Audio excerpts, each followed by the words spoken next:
Bom, eu nasci em 1930, aí já pode calcular a minha idade. E de uma família de agricultores, como naquela época era comum. Muitos filhos, eu tinha 9 irmãos e frequentei a... Bom, dos meus irmãos, o mais velho é o conhecido Padre Balduino, né? Falecido há muitos anos atrás, com apenas 56 anos. E ele foi um entusiasta do Volksverein. E ele se dizia, inclusive, discípulo e herdeiro do Padre Amstad e do Padre Rick, que vamos falar depois. E entre meus irmãos, o mais velho, Balduino, ficou padre jesuíta, o segundo ficou colono, o terceiro também ficou colono, o quarto ficou jesuíta, professor de física, o quinto foi minha irmã, que ficou freira, com doutorado na Universidade de Washington, em língua e literatura inglesa, e trabalhou na Universidade de Santa Maria e na Faculdade das Irmãs lá. Ela faleceu há uns 10, 15 anos atrás. E depois tive mais uma irmã que sofreu de paralisia infantil e na época não havia recurso, né? E ficou com a bacia deformada e faleceu com 32 anos. E um outro irmão que foi professor de uma escola comunitária, né? E eu sou o último deles. Entre eu e o Balduino, que era o mais velho, tinha 25 anos de diferença. E a minha trajetória foi como de qualquer jesuíta da época, porque eu fui jesuíta até os 40 anos. Primeiro a escola da comunidade, com o professor Brandt, depois 8 anos em Salvador do Sul, no seminário,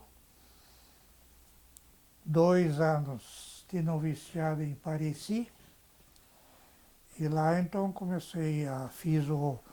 depois disso 3 anos de línguas clássicas, em seguida filosofia na Unicinos. Eu fui da primeira turma do curso de filosofia oficializado lá, que o curso de filosofia foi oficializado em 54, eu fui da primeira turma. Em seguida, eu fui para o Colégio Anchieta, por 3 anos, fazer um estágio de magistério, mas paralelamente eu fiz o bacharelado em História Natural e Geologia na URGS. Depois 4 anos de Teologia em São Leopoldo, e aí terminou a minha formação. Bom, depois veio o doutorado 15 anos mais tarde na PUC e um pós em 88 em Paris. Fiquei lá 3 meses. Essa é em pinceladas rápidas a trajetória acadêmica. Eu, na verdade, tenho 4 bacharelados e uma licenciatura e um doutorado e um pós, né?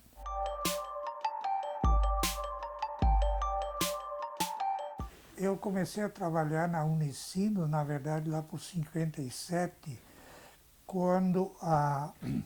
porque a Unicinos começou com a Faculdade de Filosofia, que era de uso interno dos jesuítas, até 57. Em 57, ela foi aberta para o público leigo, católico, protestante, judeu, ateu, todo mundo podia. E lá foram abertos os cursos de pedagogia, lá eu não participei. Mas em 57 eles começaram a montar o curso de História Natural. E como eu estava fazendo História Natural na URGS, o Padre Thyssen, que foi o grande artífice disso tudo, pediu para eu ajudá-lo a montar aquele curso. Então o corpo docente na época, eu arrecadei entre os meus professores da URGS, vários deles para ajudar a fundar o curso de História Natural e de Geologia, que na época era um curso só. E como professor, depois eu comecei em 59.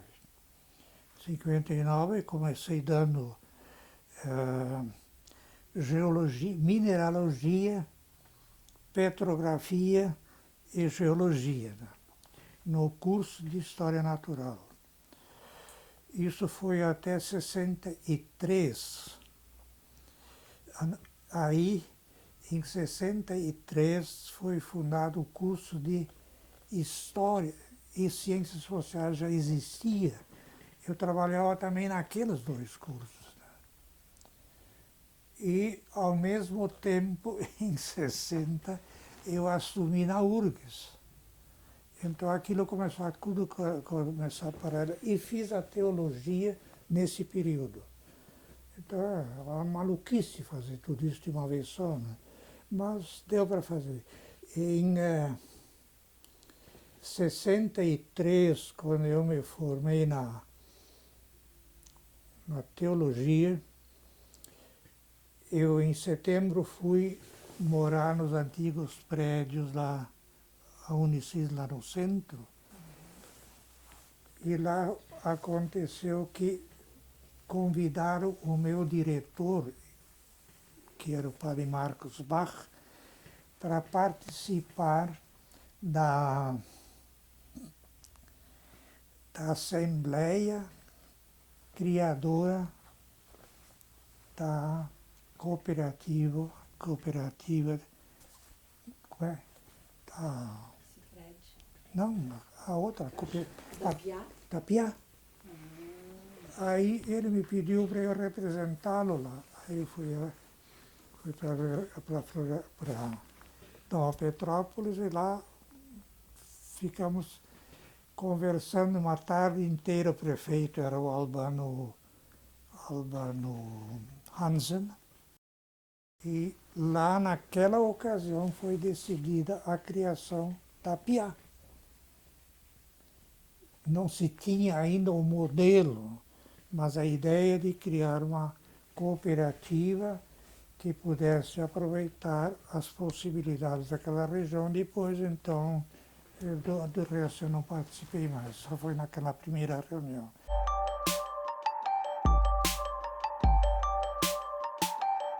Isso entra naqueles... Os jesuítas desenvolveram 3 projetos grandes aqui. O projeto pastoral, todas as paróquias aqui em volta do Vale do Caí, do Vale do Taquari, do Rio Pardo e do Jacuí foram criadas por jesuítas. Santa Cruz, Venâncio Aires, etc. E esse era um grande projeto pastoral. Depois tem um grande projeto educacional, que eles apoiaram muito as escolas e criaram o primeiro colégio de 2º grau em São Leopoldo, que foi o Colégio Conceição. Depois disso, vem a Unicinos, ela nasce dessa vertente, né, do projeto educacional.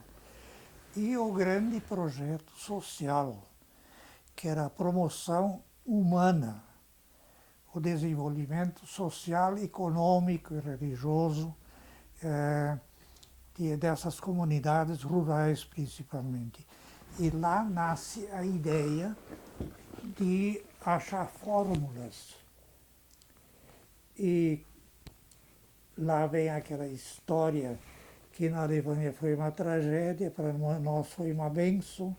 Os jesuítas foram expulsos da Alemanha por Bismarck, e dos melhores quadros, vários deles vieram para cá, entre eles o Amstadt. Antes disso também ainda os fundadores aqui, mas isso é muito longe.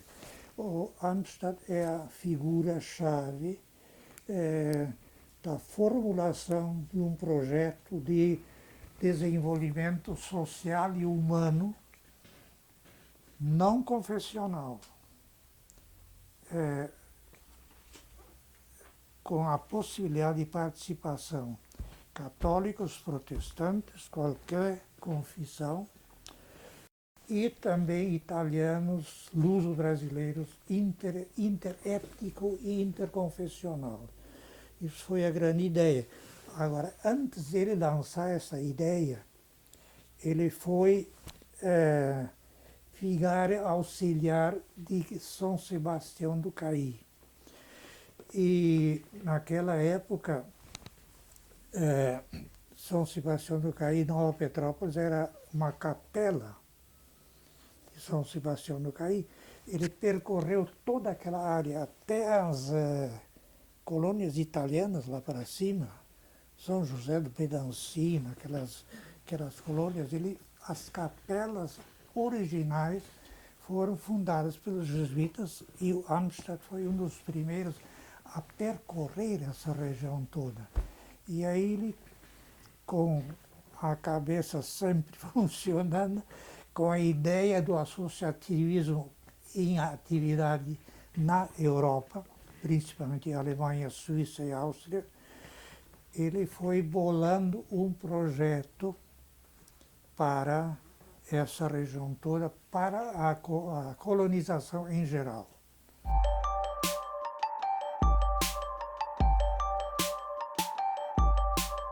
Nós vamos colocar como data básica 1845. Em 1845, como já falamos antes aí, os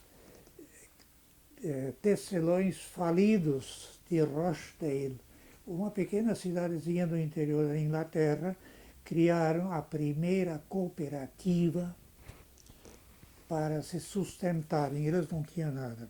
Uma cooperativa minúscula, 20 libras, isso seria hoje 100 reais, né? Para mutuamente se comprometerem. E essa ideia medrou e foi cair na Alemanha, que estava em miséria também. Todo o catolicismo, por exemplo, da Alemanha, como já falamos antes, ele estava desmoronado, desorganizado, não tinha mais clero, o clero que era todo contaminado por ideias. Hoje tem uma coisa meio semelhante. Bom, aí houve uma reunião dos católicos da Diocese de Mainz, que fica lá no Reno, e eles criaram uma associação que eles depois chamaram de Associação de São Pio. E naquela reunião, quem comandou essa reunião foi o bispo de Mainz, Wilhelm von Ketteler, que é considerado como o pai do catolicismo social. E ele eles se reuniam periodicamente e discutiram os problemas básicos da Alemanha. E chegaram à conclusão que isso tinha que ser feito de forma solidária. E aí se criaram em diversas cidades as associações de São Pio, que depois se uniram formando um Volksverein. Esse termo que depois veio para cá. Mas naquela passagem toda, como o von Ketteler, ele tinha concebido um projeto que era tipicamente clerical, com o domínio clerical, a igreja que mandava. E é um padre diocesano, eu agora não me lembro do nome, também ele não aparece. Ele alertou para o bispo, olha, isso não vai funcionar bem. Essa história aqui, primeiro vamos ter que providenciar coisa para o estômago e para uma vida decente para esse pessoal, porque senão a religião não tem sentido, né? Não vão praticar religião de coisa. Gente com fome se reza ele por desespero, né? E aí abriram e criaram aí deram forma aquelas associações de São Pio, que são basicamente leigas. Os padres, os sacerdotes e de cura de alma, eles participam, mas não são da diretoria. A diretoria é leiga. Isso depois vai dar uma briga danada aqui com o Volksverein e o arcebispo. E aí entra em cena, depois daquela advertência daquele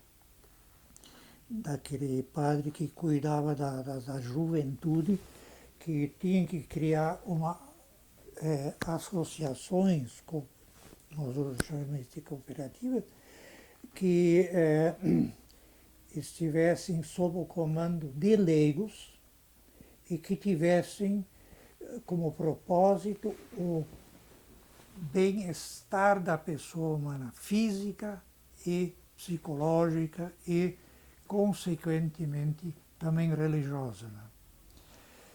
E a formulação básica foi feita, então, por Heinrich Pesch, um jesuíta, que, resumidamente, reformulou a ideia dele no seguinte: não adianta socializar a propriedade. O que importa é socializar a mente do proprietário. Essa é a base do solidarismo que comanda todas as formas de cooperativismo. E no mesmo ano, em 48, o Kettler fez as célebres sermões na Catedral de Mainz sobre a propriedade, onde ele definiu exatamente o que ele entende. Defende a propriedade particular, porém não como exploradora, mas como, porque ele argumenta no sermão dele que uma pessoa que não tem propriedade é uma pessoa desmotivada. Nós sabemos. Se nós não tivermos propriedade nenhuma, nem casa, nem coisa nenhuma, a gente trabalha a base do chicote, só. E essa ideia se implantou, então, com o fundamento, reuniram aquelas associações de São Pio, espalhadas pela Europa, pela Alemanha, basicamente Suíça e Áustria, e criaram o tal do Volksverein, que se reunia, eu não sei se lá era anualmente, aqui no começo foi anualmente, depois de 2 em 2 anos. Faziam os grandes congressos católicos, os Katholikentage. E lá eles discutiam os grandes problemas de ordem social, de ordem econômica, de ordem também religiosa, educacional, tudo. Em última análise, projetos ou então ideias para a promoção humana e a promoção humana em todos os sentidos, né? Que o bem-estar humano, né? Desenvolvimento humano, social, econômico, político, etc. E esses jesuítas andaram fazendo parte, assistindo esses católicos. E vários deles, com a expulsão da Alemanha, eles se dispersaram, que naquela época a província dos jesuítas, a Alemanha, mantinha 4 missões no mundo. Uma na Índia, uma no sul do Brasil, uma no sul do Chile e uma nas montanhas rochosas do Missouri. E aí a nata das duas cabeças, eles foram espalhados pelo mundo e vários deles desembarcaram aqui. Entre eles o Amstadt e outros vão falar ainda. Ele veio em 1984. O Amstadt tem uma trajetória de vida interessante. O pai dele faleceu, tinha um armazém de secos e molhados, né? Lá na fronteira da Suíça, mas na fronteira com a Itália. E o pai dele faleceu quando ele tinha 13 anos. Então a mãe dele e ele assumiram o negócio. E aí ele aprendeu a ser exato, por isso ele tem estatística por tudo que é lado. Né? Mas depois ele foi estudar no colégio dos jesuítas na Áustria, onde estudava a nata da Europa naquela época. Era no colégio Stella Matutina de Feldkirch, na Áustria. Lá eram bispos, cardeais, duques, condes, militares, generais, tudo, a alta nata da Alemanha, e de fora da Alemanha estudava lá. Né? Ele foi fazer o grau médio, depois ele foi fazer todo o tirocínio jesuítico na Holanda, tiveram as suas casas na Holanda. Depois ele passou um períodozinho também na Inglaterra, mas pouco. E aí ele veio para cá, fez aquelas caminhadas todas durante horas, dias, semanas, pelas colônias lá, lombo de uma mula, matutando, e em 1897 houve a primeira Katholikenversammlung aqui no Rio Grande do Sul, em Ivoti. E lá eles traçaram as linhas mestras do que fazer. E lá ele fez um discurso que marcou época sobre a situação da colônia. Uma análise, um diagnóstico, e já tirou do bolso um esboço de estatutos. E este esboço de estatutos previa, então, a configuração do antigo, de uma associação semelhante à europeia aqui. Não tinha nome ainda. Ela foi aprovada pela Assembleia e a ata de assinatura tem 35 assinaturas. E entre essas assinaturas, a metade são protestantes. Isto foi a grande novidade dessa. E no ano seguinte, em Santa Catarina da Feliz, foi criado definitivo o São José do Hortêncio. São José do Hortêncio. São José do Hortêncio foi sacramentado, então, não, estou enganado. Em 98 foi o primeiro congresso oficial em harmonia. A harmonia lá no interior de Montenegro, que era distrito de Montenegro na época, e lá foi consagrado o perfil da associação e tomada a primeira iniciativa, que foi a fundação da Associação dos Professores Católicos do Rio Grande do Sul, Lederverein, que depois comandou toda a parte da escola primária, né, até a Segunda Guerra Mundial. No ano seguinte, em Feliz, na reunião de Feliz, em 99, aí então tomaram-se outras medidas, eu não me lembro mais de uma, e a alertaram-se já os problemas para o superpovoamento, né? Que, segundo as estatísticas do Amstrad da época, cada família de colono, cada 1000 famílias, produziam por ano 100 excedentes, que precisavam de terra para trabalhar, porque na época não havia outra saída, né? Então, o problema de numa nova colonização que foi então discutida no ano seguinte, ela foi discutida no ano seguinte na reunião de São José do Hortêncio. E lá foi convidado o vice-cônsul alemão para participar,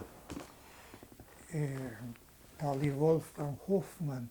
Ele era vice-cônsul e, ao mesmo tempo, ele era diretor da estrada de ferro em construção para Cerro Largo e Porto Xavier para a Argentina. E a empresa era uma empresa alemã que tinha a concessão dessa construção. Em pagamento, recebeu as terras ao longo da ferrovia, de Santo Ângelo em diante. Aquilo era tudo mata virgem, né? Então, quando eles levantaram o problema da falta de terra aqui, estava tudo ocupado, e o Amstrad propôs que no mínimo seriam necessários 35.000 quilômetros quadrados para, a médio prazo, acomodar esses excedentes. Ele ofereceu aquelas terras ao longo da ferrovia a um preço módico. Aí, em seguida, foi para lá uma comissão de 6 ou 7 colonos, foram a cavalo até Cerro Largo, na época se chamava de Cerro Azul, foram a cavalo junto com o padre Lasberg. Outra figura que eu vou falar ainda, o Lasberg, o Max von Lasberg, tinha o Josef von Lasberg também, que era vigário de Montenegro. Eles ficaram lá um mês, fizeram todo um levantamento. O Lasberg ficou mais 3 meses por lá, percorreu todas as trilhas daquelas matas, e aí eles resolveram fechar o negócio. Eu não sei em que termos foi feito. Eu só sei que o Volkswagen assumiu, ele deve ter comprado. Quem financiou aquelas terras, na verdade, foi a Caixa Rural de Nova Petrópolis. Em 1902 foi criada a Caixa Econômica de Novo Hamburgo, a pioneira. Caixa Rural. Em Nova Petrópolis. E naquele ano foi decidido colonizar aquela região. E a Caixa de Nova Petrópolis, os associados bancaram o capital inicial para comprar aquelas terras. Claro que depois foram vendidas, como lotes coloniais foram vendidos, e o dinheiro retornou para o capital.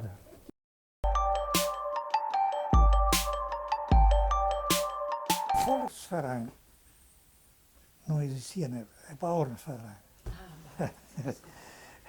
O Powerverein, vamos dizer assim, em poucas linhas, é um grande projeto de desenvolvimento sociocultural, econômico, de desenvolvimento. Grande projeto de desenvolvimento com todos os seus desdobramentos que você imaginar. E as caixas rurais foram criadas para arrecadar fundos e servir de suporte financeiro para bancar as iniciativas. E uma dessas iniciativas, aquela vez a mais urgente, foi bancar aquela colonização. Depois, mais tarde, eles vão bancar a colonização de Itapiranga, que é o oeste de Santa Catarina, isso na década de 20 já, vão bancar hospital e asilo de Caí, vão bancar o leprosário de Ipuã e o Amparo Santa Cruz, e ainda emprestavam dinheiro a juros de 6% ao ano para os colonos bancarem as suas despesas. Né? Então, o negócio funciona da seguinte maneira. A Caixa, os colonos depositavam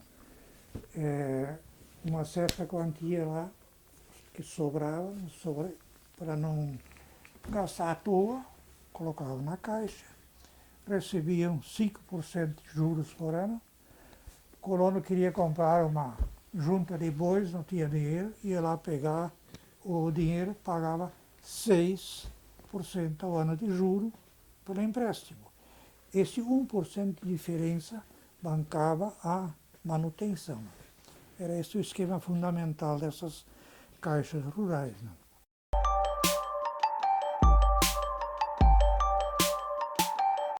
O suporte financeiro eram as caixas. Elas tinham essa função. E, bom, isso é outra questão. Elas funcionavam independentemente. As caixas não tinham vinculação entre si.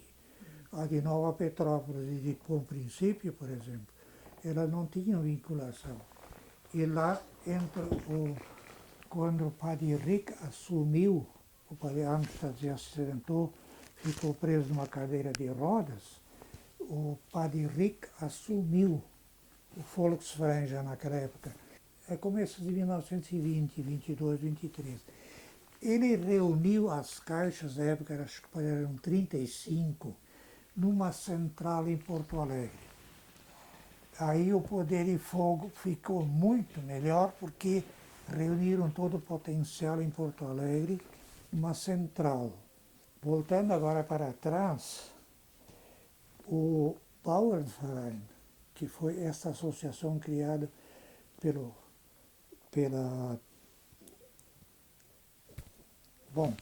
colonos, né? Naquela época, no início do século, ele tinha como instrumento de suporte, portanto, de suporte financeiro, as cooperativas de crédito. E o momento onde eles discutiam os problemas que tinham que ser enfrentados, resolvidos, etc., eram os Katolikentage. Eram reuniões anuais em algum lugar, onde em Santa Clara chegou a reunir 3.000 pessoas. O Bauernverein era interconfessional, interétnico, etc. E aí há um detalhe, só para curiosidade, que ninguém sabe. O Amstad foi o fundador também do antigo Banco Mercantil. Ele teve a ideia de fundar as cooperativas de crédito para os pequenos poupadores. E um banco, ele nunca trabalhou naquele banco, mas deu a ideia do banco, acho, como era? Mercantil. Nos 50 anos, no centenário do nascimento do padre Amstad, a diretoria do Banco Mercantil, que hoje está incorporado não sei aonde, tiveram no túmulo dele lá em São Leopoldo, homenageado.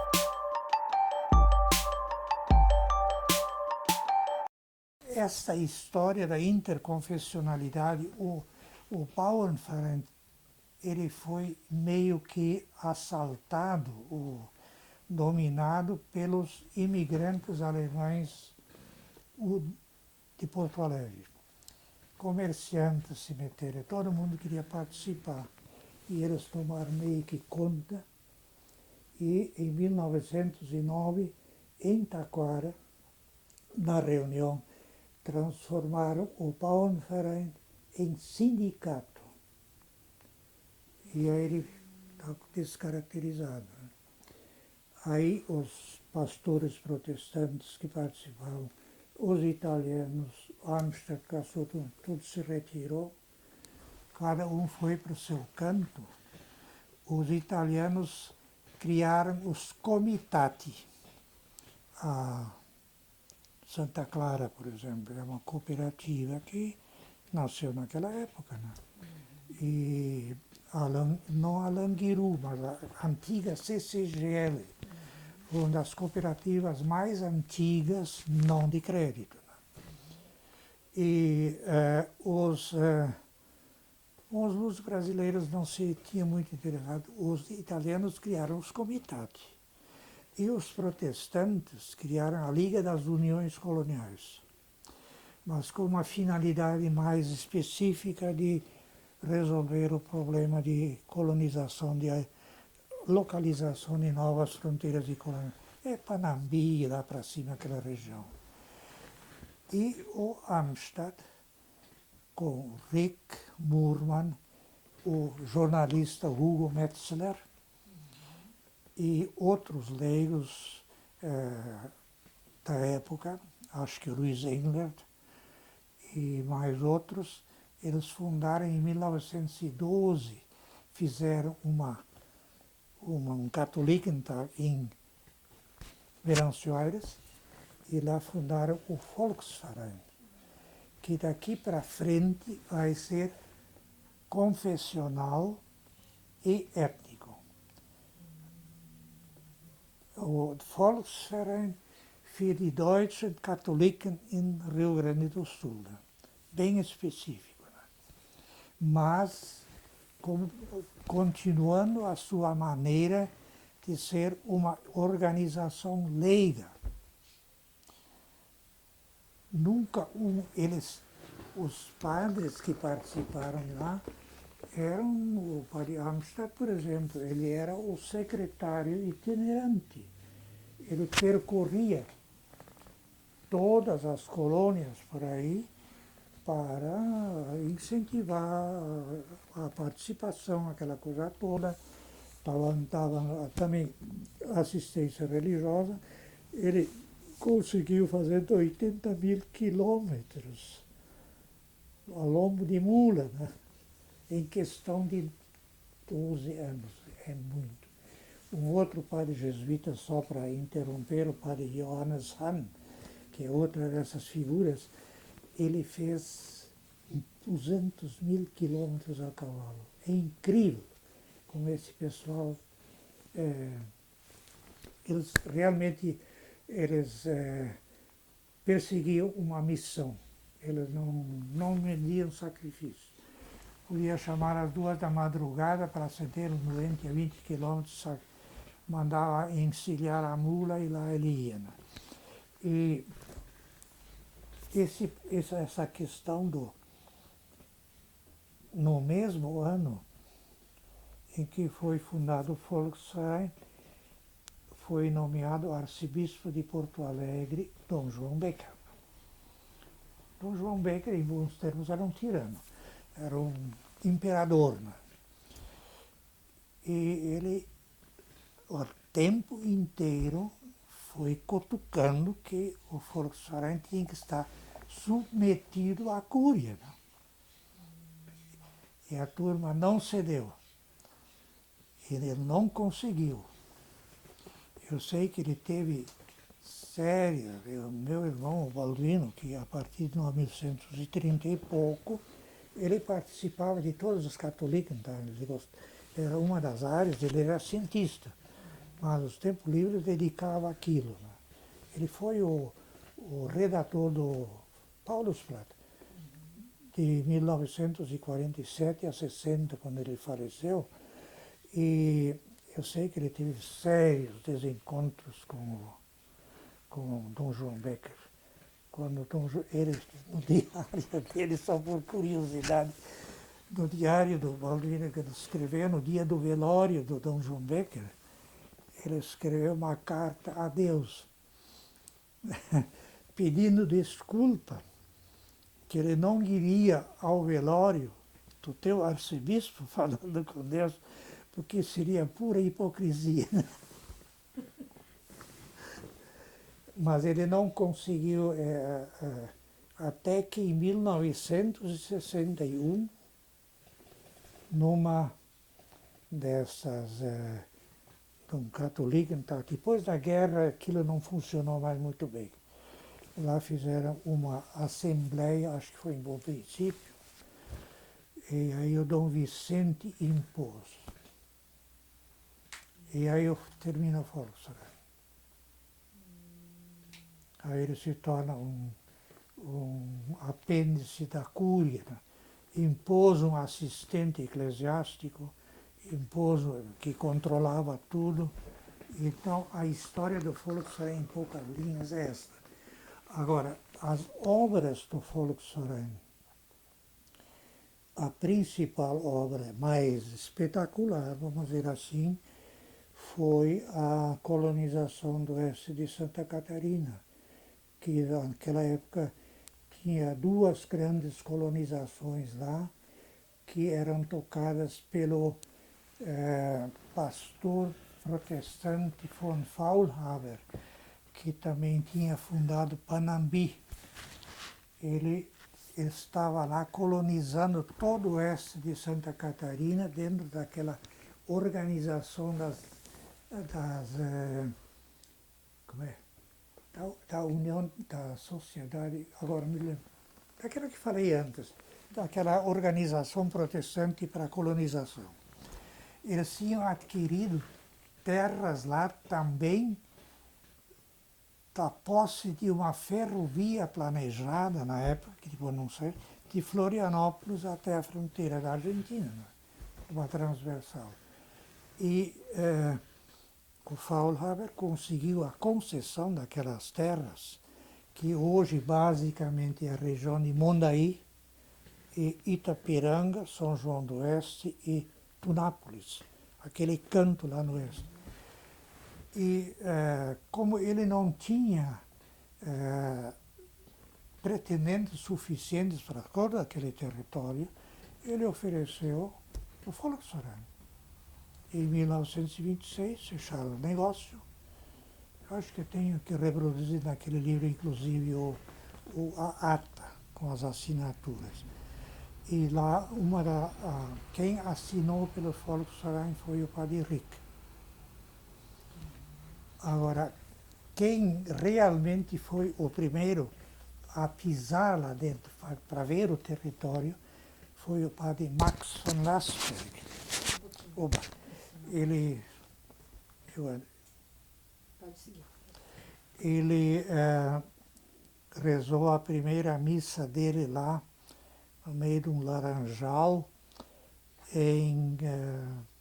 acho que foi em maio de 1926. Ele, um grupo de colonos de novo, como tinha feito em Cerro Largo, foi lá para ver as condições e começar a colonização.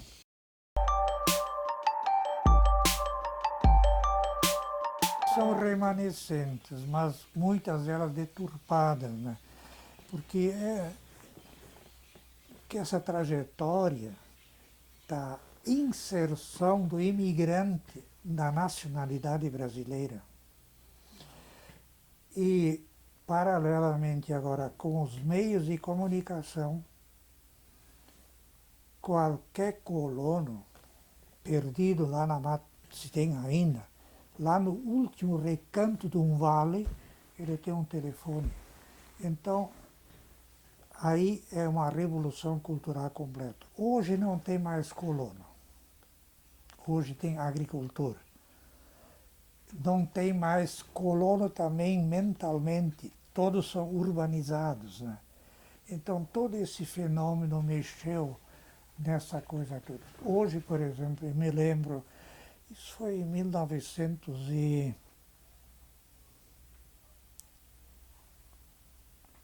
acho que foi em 64, 5 por aí. Houve uma reunião na Unicino, onde se viu o bispo de Novo Hamburgo, Dom Oswino Both, estiver também pessoal lá de Nova Petrópolis, numa reunião, para discutir a retomada do Volkswagen nos moldes.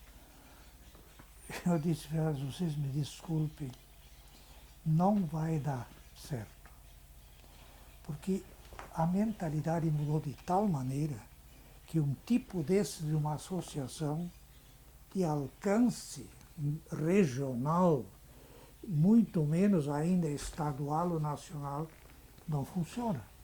Agora, o que se pode fazer é incentivar o cooperativismo em todas as suas variantes. Tem uma cooperativa escolar lá em Nova Petrópolis, e cooperativas de...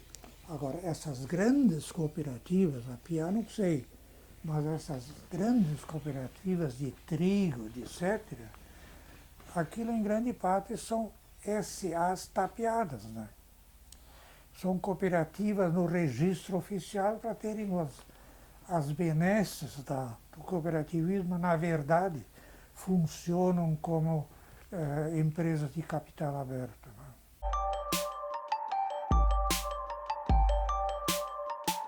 Eu acho que aí houve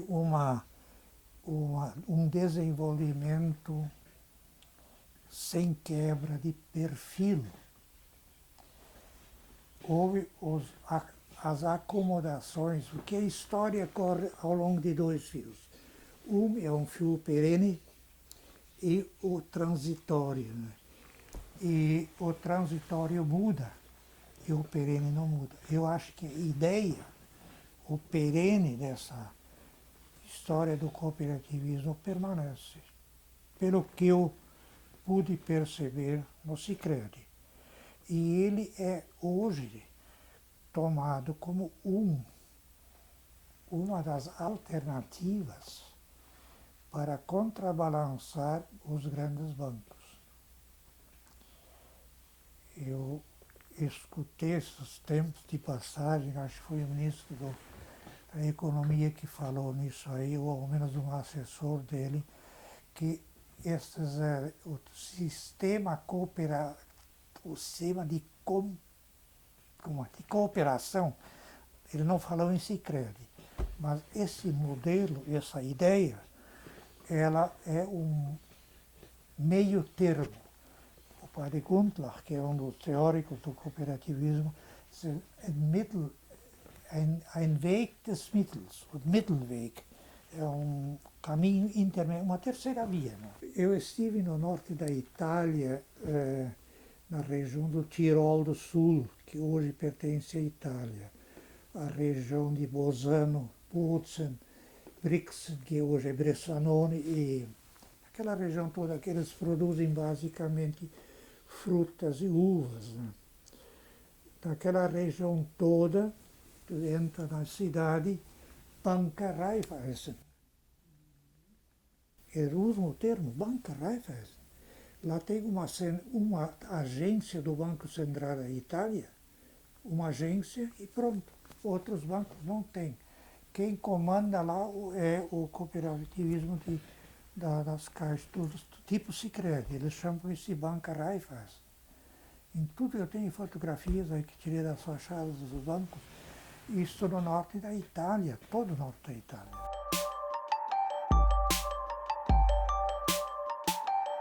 Não, eu só tenho suspeitas, né? Porque, por exemplo, a de Bom Princípio,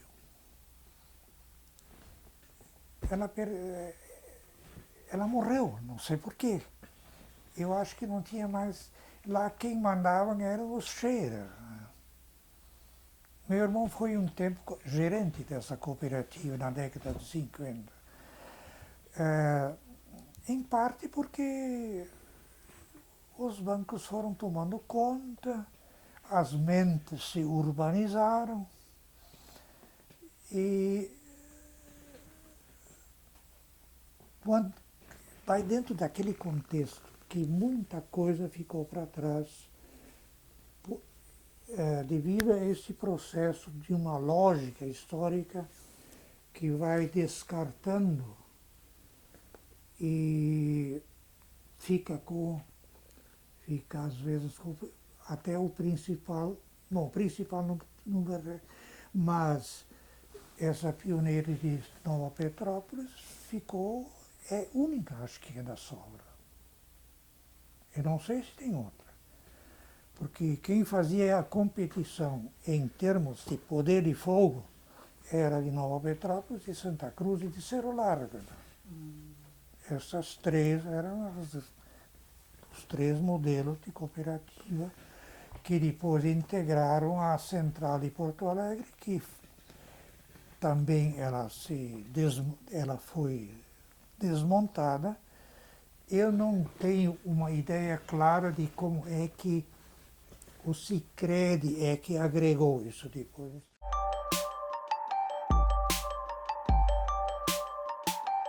Isso normalmente coincidia.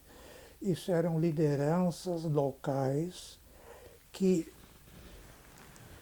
sumiram, se perderam também no tempo.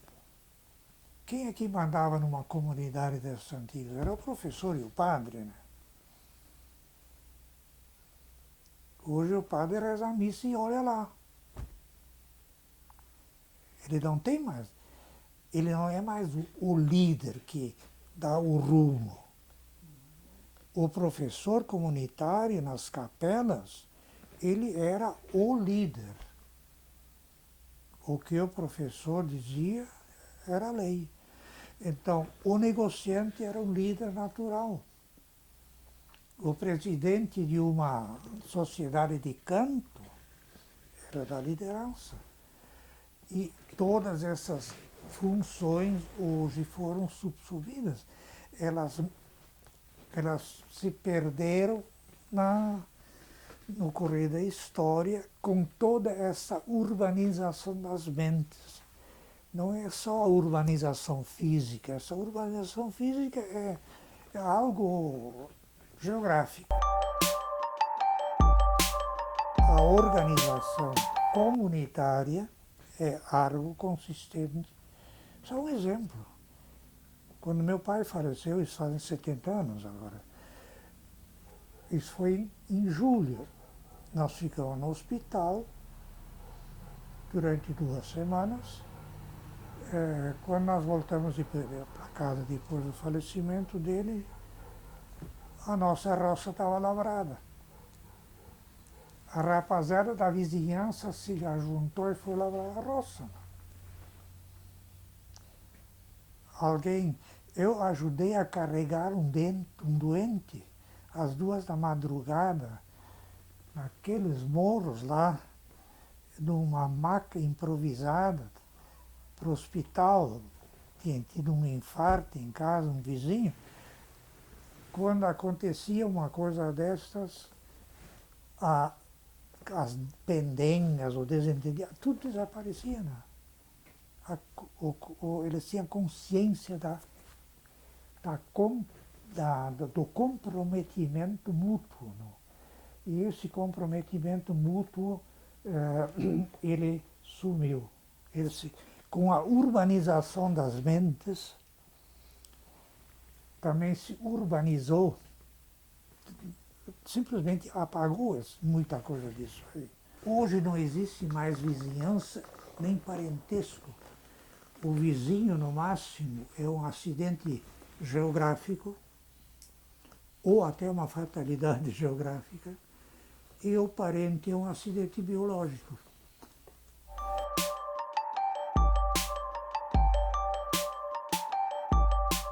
Naquele modelo, vamos dizer, físico, eu acho que não. Agora, o que é possível é incutir nas pessoas que uma é responsável pela outra. Isso é o fundamento, aquilo é o perene, né? Que o homem nasce livre.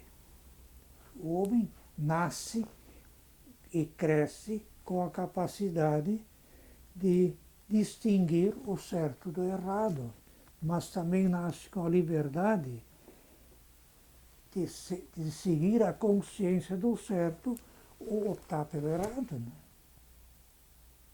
Esse é o fundamento ético que hoje não se tem, que se perdeu. Né?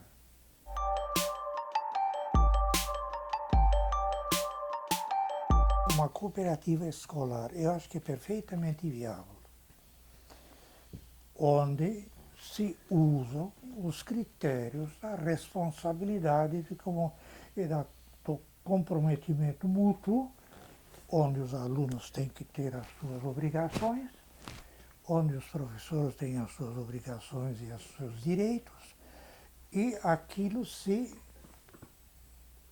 cria um ambiente, uma atmosfera de cooperação. Né? Não precisa nem ter estatuto. Agora, isso é uma questão de educação. Não é uma questão de se impor de cima para baixo. Porque hoje não tem mais lideranças para liderar um todo maior. Agora, no norte da Itália, a colheita das uvas, o parreiral é propriedade. Agora, a colheita se faz coletivamente. O processamento das uvas é coletivo. Então, há maneiras de... Não se pode simplesmente querer reimplantar, por exemplo,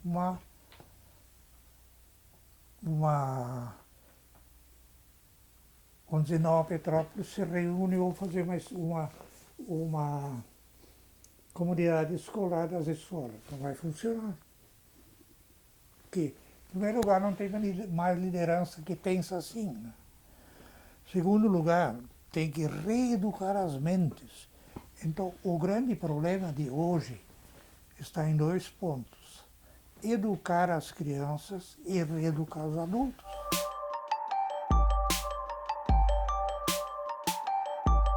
O idealizador foi o padre Amsterdam, isso não tem dúvida nenhuma.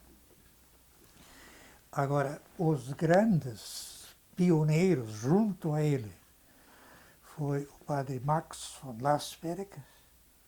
O padre Max von Lassberg, ele acompanhava os pioneiros e os ajudava a se instalar. Cerro Largo, Itapiranga e o norte da Argentina. Houve uma imigração forte para Posadas naquela época. Ele estava presente, era o Lassberg, o Max von Lassberg. O Josef von Lassberg, o irmão dele, foi o grande homem do Vale do Taquari, da margem direita do Taquari, até as colônias italianas, até Antônio Prado e além. Outro que foi fundamental foi o padre Rick, é um austríaco, ele tinha 2 metros de altura, né? Umas mãos desse tamanho. Era um colono da noite. Ele foi o consolidador da fronteira de colonização do oeste de Santa Catarina. Se ele não tivesse entrado lá com o machado em punho, aquilo não se teria criado. Né? Um colono disse, quando ele foi a primeira vez a uma comunidade, eles receberam um colono daqueles. Este é o padre que serve para nós. Ele nos olha até o fundo da alma, ele parece esculpido num tronco de louro e respeita todo mundo. Ele até português pregava lá, sabe lá como era o português dele. E ele por exemplo, fez uma uma façanha, que naquela época, para ir até Porto Novo, tinha que ir a Mondaí e descer 40 quilômetros pelo mato. E aí o presidente do Estado aqui, que naquela época era o Borges de Medeiros, ele tinha mandado abrir uma trilha de Frederico Westphalen direto para Porto Novo, marcado nas árvores onde ele ia passar. E aquilo não saía nunca, o Rick se incomodou, perdeu a paciência, arregimentou uma dúzia de colonos e abriu a estrada. Quando estava aberta, queriam multá-lo. Ele fez uma obra pública sem autorização, que riu na cara deles.